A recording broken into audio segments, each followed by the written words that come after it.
Es decir, por uno, es como, ¿cómo te voy a decir? Sobre todo en las infancias, hay que esperar que se den las líneas de desarrollo, hay que esperar que el niño interactúe, desarrolle su lenguaje, eh, y sobre todo Como estimular determinadas áreas. los diagnósticos se escriben con lápiz, como dijo Sí, Montessori. ese libro está genial. Bueno, ella también está en la red, en el Foro Infancia.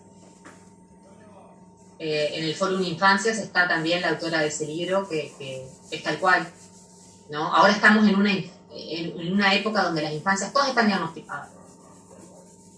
¿Estoy en contra de los diagnósticos? No.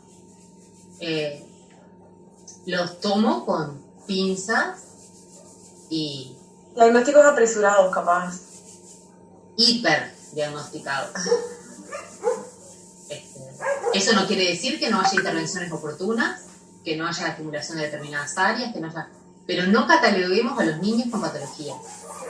Se los pido por favor, sobre todo porque uno habla con docentes y dice, tengo 2 autistas, tengo 2 hiperactivos. No, ¿cómo tenés? A mí esas cosas no. Aparte creo que los estamos determinando. Totalmente. O sea, hay muchas veces que los médicos le dicen a los padres, los pediatras, no, va a ser así, así, así. Y, bueno, ¿vos cómo sabés cómo va a ser un niño? ¿Cómo se va a desarrollar? ¿Cómo se va a integrar? ¿Cómo se va a interactuar con los otros? es esto de que si creemos que no, es esto de que si creemos que no van a ser capaces, no van a, o sea, le vamos a enseñar menos, también tenemos que pensar que en esto muchas familias necesitan un diagnóstico para acceder a tratamientos, porque el sistema es perverso. Y si no pones un diagnóstico, yo en la clínica donde trabajo, trabajamos para BPS, es decir, nos derivan de BPS. Y vos tenés que poner un diagnóstico para que le den la prestación. Yo nunca pongo diagnósticos en cuanto a entidades nociológicas, en cuanto a nombres. Pongo indicadores que observo, y el que lo lee va a saber leer esos indicadores que estoy. Pero te piden un CI, te piden... Uno tiene que ser como muy cuidadoso con lo que pone para esto que decía María, ¿no? Para no catalogar a alguien y ponerle un rótulo. Aparte frente a ellos y ellas también, ¿no? Frente a los niños y las niñas, estar hablando, decir, no, porque él es el que pega, ella es la que no sé qué, él es el tímido, como que estamos todo el tiempo, tenemos que tener cuidado también cuando hablamos frente a ellos. Yo les conté el que vino, cuando empezó la consulta, un nenito que venía, que me decía que tenía problemas de atención. Él, cuando vino, yo digo, a ver, contame, a ver, ¿qué andas por acá? ¿Que puedo ayudarte? ¿Para qué? No, me dice, vengo ese porque dice que tengo problemas de atención. Mira, ¿quién dice? Y sí, me dijeron a mi madre, dice que tengo problemas de atención. Pero bueno, no sé, bueno, veremos eso, lo que sé. Y bueno, pero a ver, contame otras cosas, contame a ver qué te gusta hacer. Yo me empezó a decir, bueno, que le gustaba andar en bicicleta, que le gustaba la patineta, que le gustaba... le digo, mirá, qué lástima, le digo, que no puedas andar en bicicleta ni nada. Ando en bicicleta, me dice. ¿Pero cómo? Le digo, ¿andás en bicicleta y en patineta también?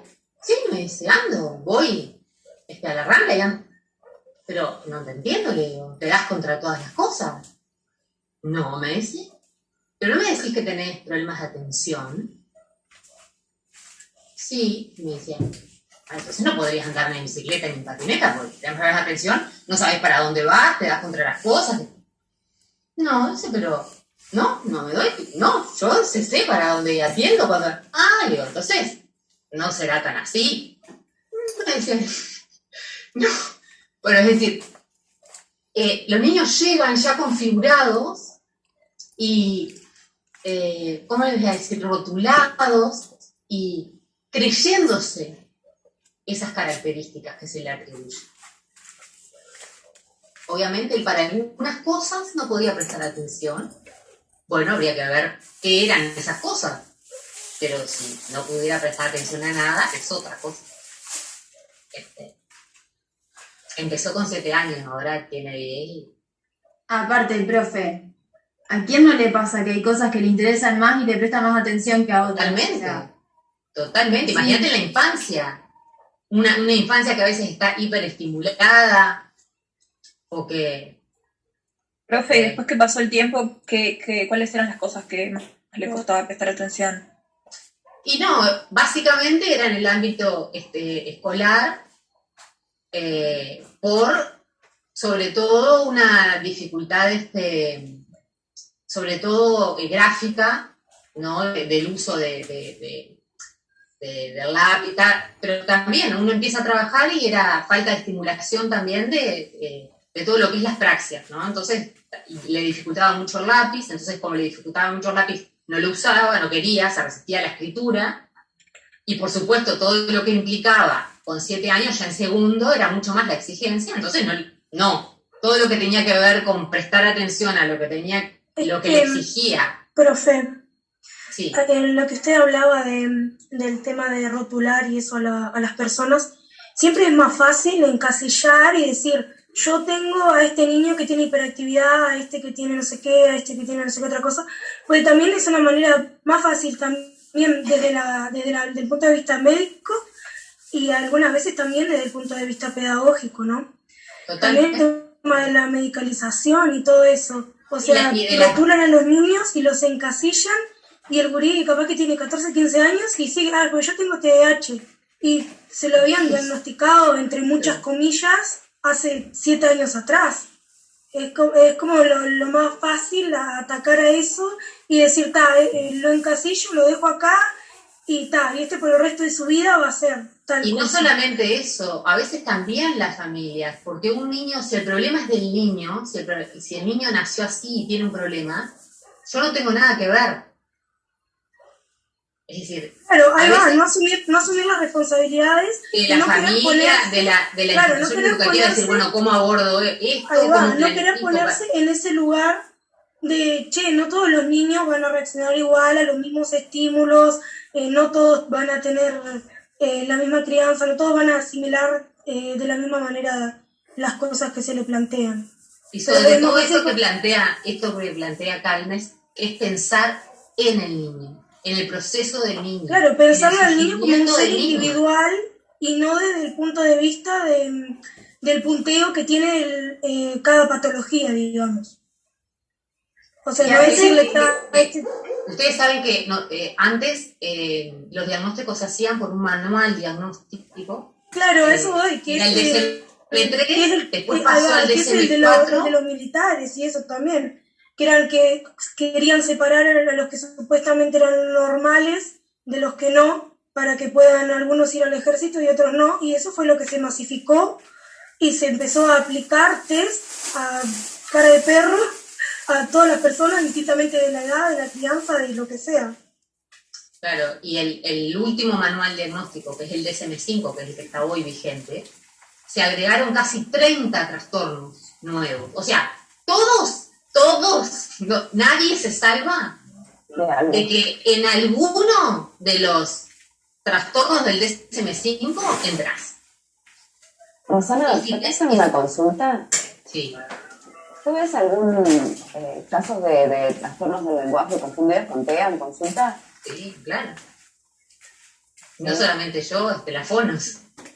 Sí, no, pero veo que no es algo que diagnostiquen, pero sí que diagnostican TEA. No, sí, está bien.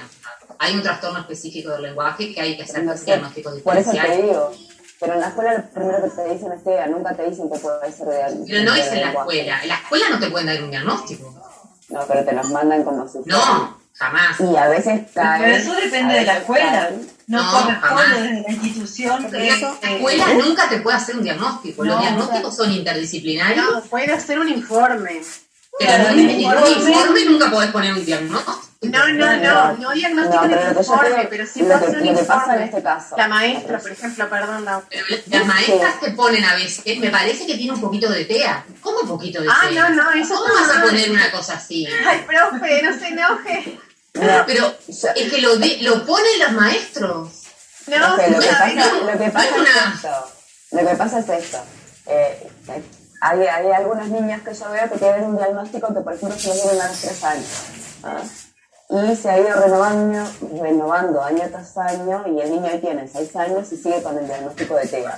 TEA general, no indicadores ni nada por el estilo, o sea, no nada puntual. Y en la escuela, como el tratamiento de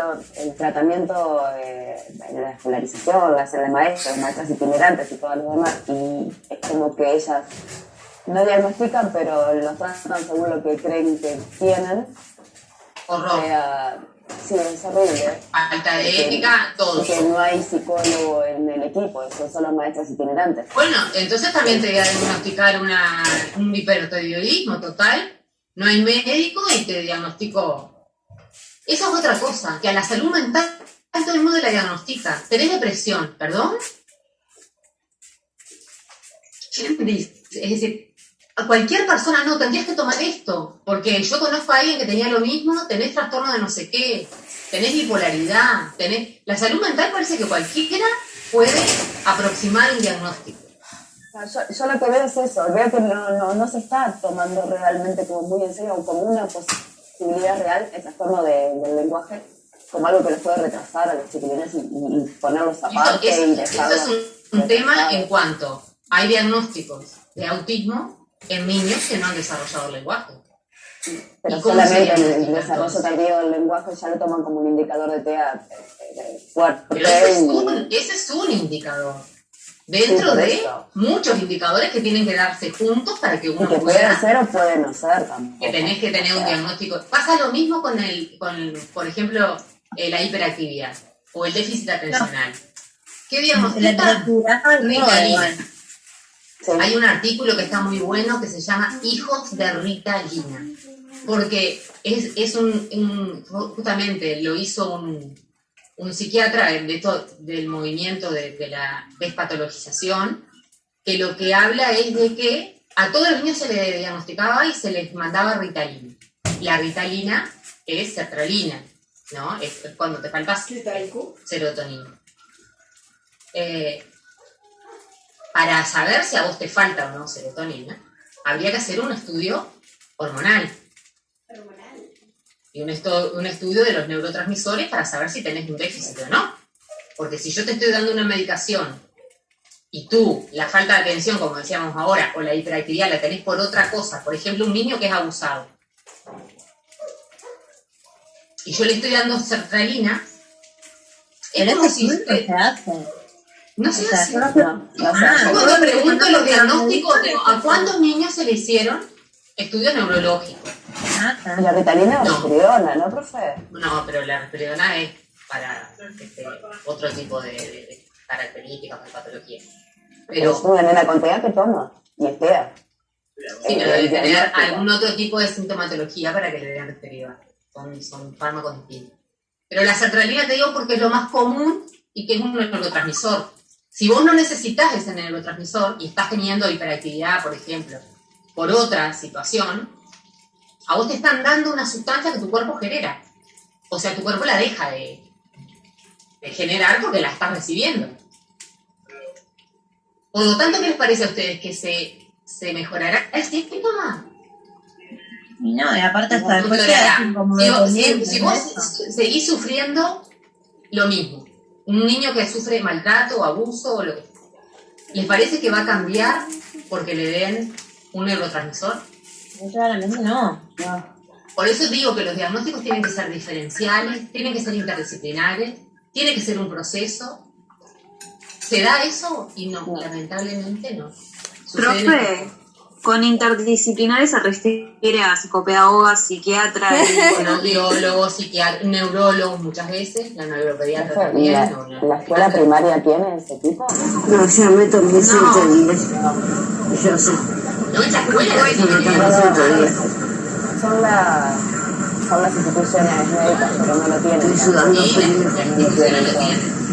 Bueno, muchas veces no son diagnósticos interdisciplinarios. Algunas instituciones sí, otras no. Algunas. Son, vos pasás del neuropediatra al fonaudiólogo, del fonaudiólogo al psicomotricista. Muchas de los diagnósticos a los que uno le llega, y fue como un peregrinar por distintos técnicos.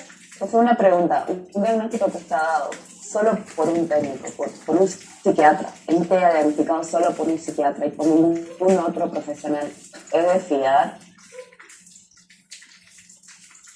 como en la parte, ¿cómo te voy a decir? Si vos me decís un psiquiatra está habilitado a diagnosticar, sí. Está habilitado, pero digo. Está habilitado a diagnosticar. Un psicólogo también, un fonoaudiólogo también. Pero sí, eso Ahora, es uno como intervención sabe que sobre todo con determinadas patologías y sobre todo con la infancia, uno necesita diagnósticos interdisciplinarios. ¿Para qué? Para descartar otros tipos. Hacer diagnósticos diferenciales es eso. Profe, sobre todo porque los psiquiatras se dedican únicamente a medicar. No les importa. No, los psiquiatras muchas veces también tienen injerencia en todo lo que es la salud mental, el diagnóstico diferencial, pero todos sabemos en la salud mental que tenemos que trabajar con otros técnicos. Sí, pero mi experiencia con los psiquiatras es que solo medican. O sea, no es como que se interiorizan por nada más. Te sentís, ya está, medicación. O sea, no es lo mismo que un psicólogo. Hay de todo. Uno sabe que hay psiquiatras que trabajan interdisciplinariamente y sobre todo en la infancia hay excelentes psiquiatras. Y igual lo que se... hay excelentes neuropediatras. ¿O no? Profe. Sí. Por lo que yo entiendo, por lo que he estudiado, yo que soy casi psicóloga, me falta la tesis.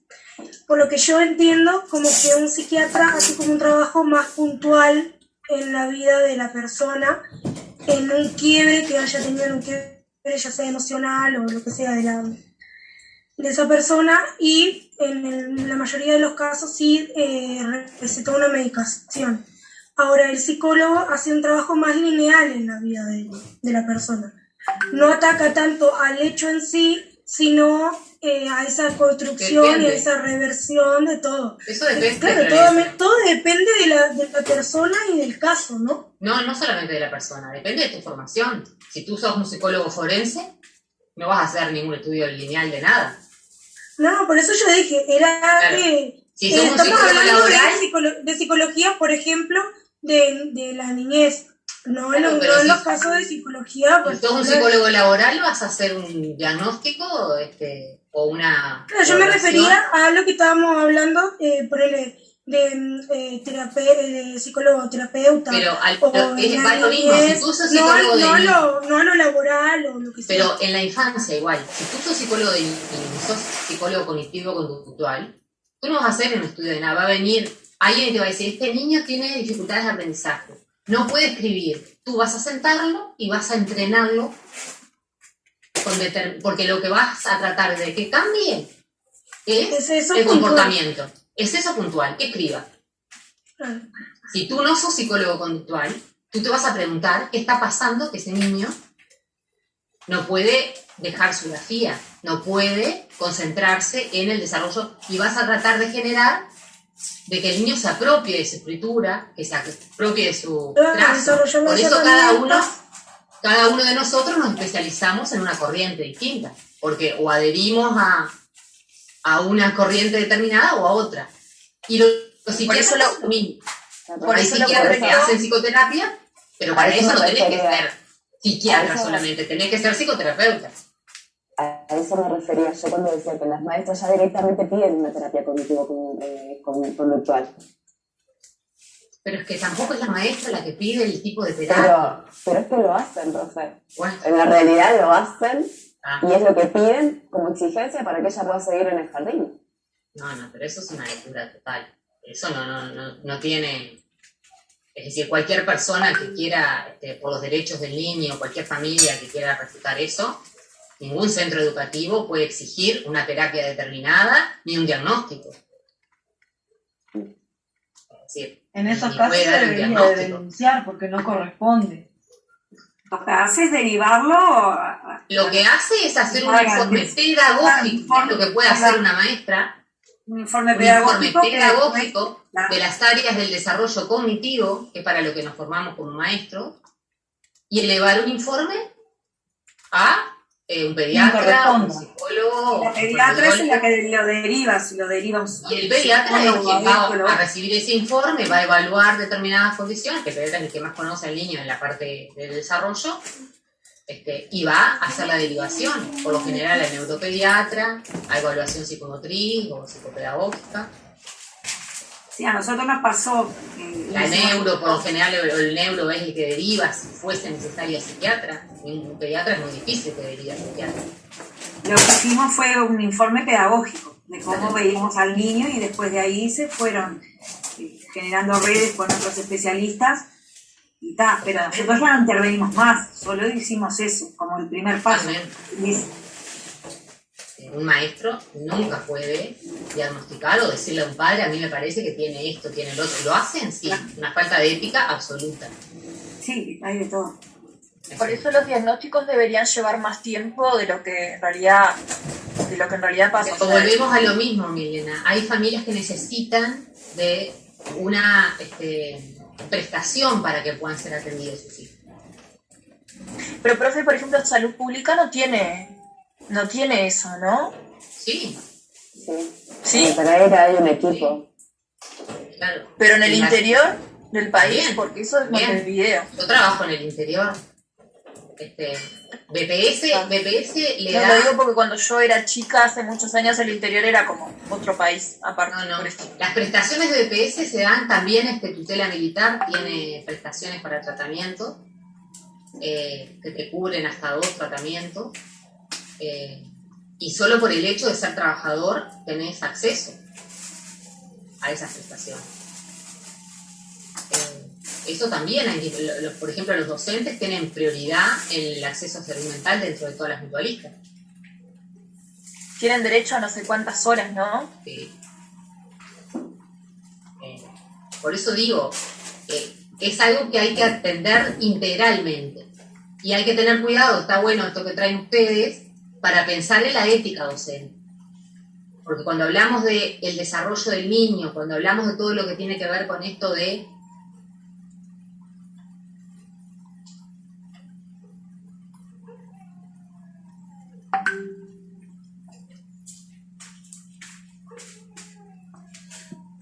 O lo que fuese. Depende, tiene diagnóstico, ¿no? Lo primero es que tiene que tener un diagnóstico, porque para tener un acompañante terapéutico necesitas un diagnóstico. Sí. Pero además, la maestra te puede orientar después que ya tiene un diagnóstico y que ya hubo una intervención y que un niño está en tratamiento y que hay... seguramente la maestra te puede orientar en decirte, bueno, capaz que sería importante que contara con el apoyo pero una vez que ya hay todo un proceso y una intervención. Claro, un diagnóstico por parte de una institución de la salud, ¿no? Totalmente, son las únicas que pueden hacer diagnóstico. Ah. ¿A ti la maestra te puede diagnosticar hipertiroidismo o diabetes? No. ¿Y por qué te podría diagnosticar un trastorno, una característica psíquica, aspectos de la personalidad? Sí, en realidad le preguntaba porque a mi hermana le pasó, porque mi sobrina tiene autismo, y la maestra le dijo como que es hiperactivo y que necesita un acompañante terapéutico. ¿Pero él está en tratamiento? ¿Está con un diagnóstico? No sé bien, sé que va al fonoaudiólogo y al psicomotricista, pero no sé bien la parte del diagnóstico. Sí, si va al fono y al psicomotricista seguramente tenga informe por lo menos. Quizás no es un diagnóstico, pero es un informe de técnicos que recomiendan determinado tratamiento. En ese caso sí, la maestra va a recibir un informe también determinado y capaz que te puede orientar, pero nunca te va a dar un diagnóstico la maestra. Claro, sí. Ni te va a poner en un informe que le parece que tiene esto. Sí, pero igual creo que no están dando por parte. Bueno, ¿por qué te crees? Eso sí es verdad que no están dando. ¿Por qué te crees que no están dando? ¿Qué ha pasado? No sé, por la pandemia no. ¿Puede ser? ¿No están dando qué, profe? Informes pedagógicos. Hay una circular y hubieron algunas dificultades porque... No, yo decía acompañante terapéutico. Se ha dado en varias oportunidades que la maestra dice, me parece, o bajo mi punto de vista, o sé, o tiene tal y cual... Ha habido problemas, por una manera de expresarse que... Ha habido problemas No, lo de los acompañantes terapéuticos que dice la compañera, igual depende del sistema de cuidados y eso, y del BPS. Acompañantes personales del sistema de cuidados y de BPS terapéutico. Y se recortaron es decir, siguen los que ya tenían, pero nuevas prestaciones no se están dando. No, porque lo que pasa es que en los jardines en primera infancia lo dan como obligatorio. Los niños no pueden entrar sin acompañante terapéutico al jardín. No, pero eso no. La mayoría no dejan entrar. ¿En qué no jardín? toman niños si no tienen acompañante terapéutico para inclusión. ¿Pero eso es un jardín público? Sí. No están permitiendo ingresar a los yo le niños. contara tantas cosas de jardín público, sí. No están permitiendo ingresar a los niños. Si no tienen acompañante terapéutico. O sea que se está violando el derecho a la educación. Sí. Bueno.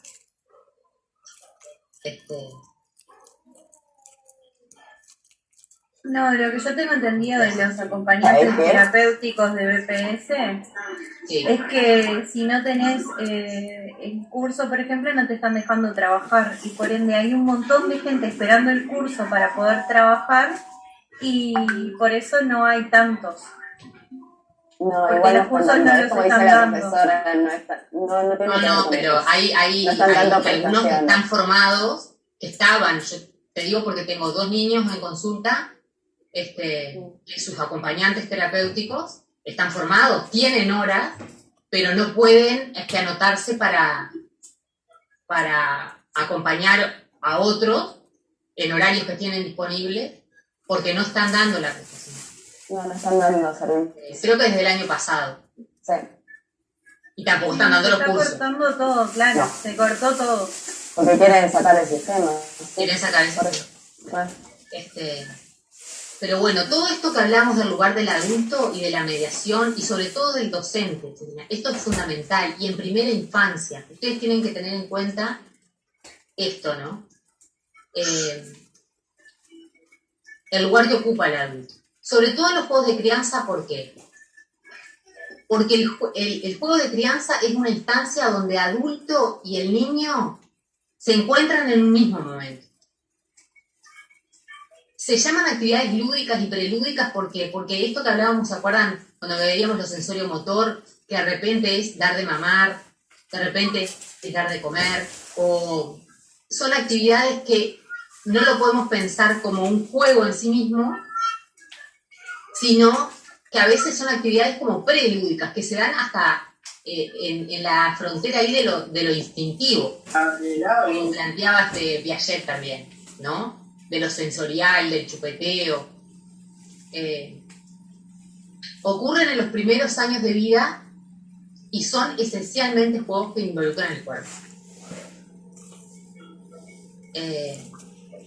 No son programados, no son pensados, y estos son vitales en la organización de un estilo psicomotor.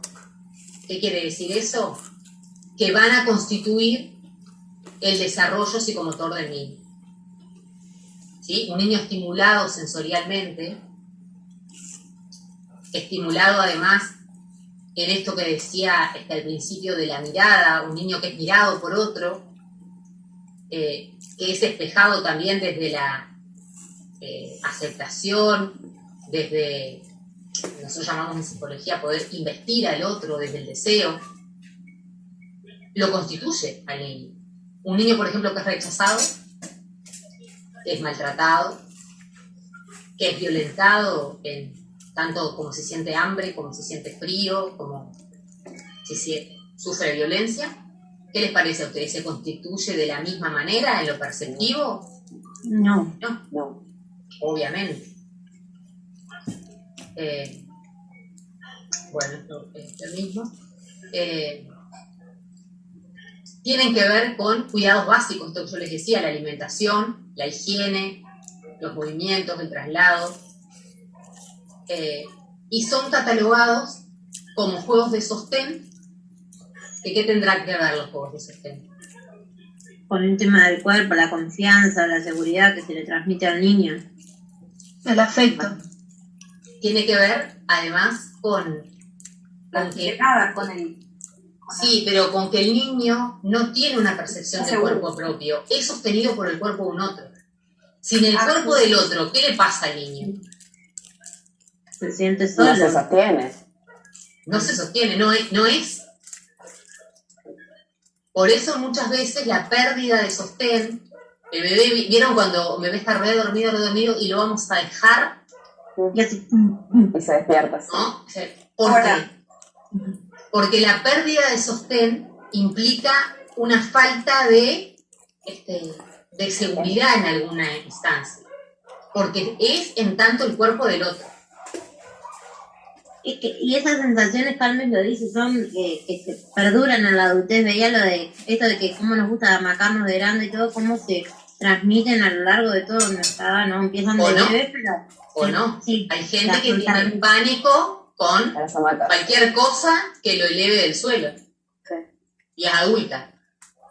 Y él decía eso también tiene que ver con lo que pasó bebé. Claro, pero él hablaba también de los él hablaba de tirar para arriba, ¿no? Cuando tiraban los niños. ¿Vieron ustedes cuando a veces les parece gracioso tirar a los niños? Sí, él hablaba de eso. Porque hablaba de la diferencia entre acordar con el niño o hacer una conducta que en realidad hacer un movimiento que al niño le genere esa sensación y sin pérdida de contacto ni de seguridad, y otra cosa es lanzarlo, como muchas veces. Y a nivel del cerebro también, todo lo que la neuropediatra nosotros nos habíamos dicho, todo lo que puede ocasionar esos movimientos de chiquitos, todo lo que puede causar después. Por eso hablábamos también de esto, del sostén y del cuidado y de las habilidades parentales, tienen que ver con personas que de repente los sacuden para que se duerma o para que no llore o para...